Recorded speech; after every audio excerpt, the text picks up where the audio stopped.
Donc voici le cours surligné. Donc je vous ai mis 3 images ici de ce que peuvent entrer une carence quantitative et ici un excès quantitatif.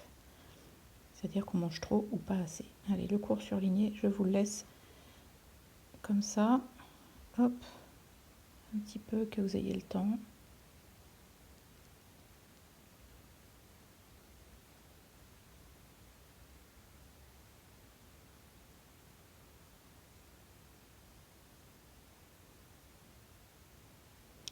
Et on va s'occuper maintenant de savoir le trajet des aliments dans l'organisme.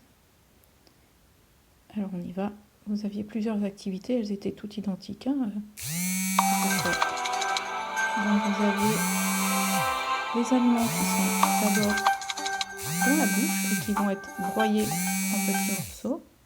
Vous avez ensuite et qui vont passer dans le tube digestif pour arriver dans l'estomac. Là dans l'estomac, vous voyez elles sont encore visibles, mais elles commencent à être détruites.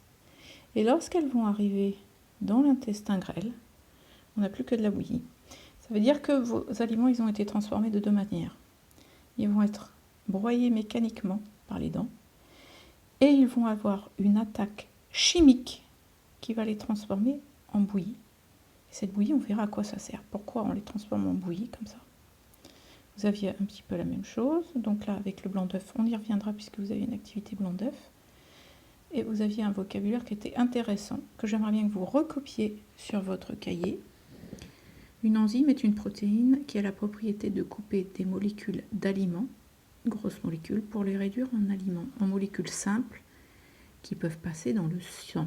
L'action est chimique. Une enzyme, c'est une action chimique. Vous aviez là aussi un petit peu tous les organes. De toute façon, les organes, on les avait déjà vus. Là, vous aviez ça à faire si vous vouliez, pour savoir le temps que ça passait et comment ça se transformait. Voilà.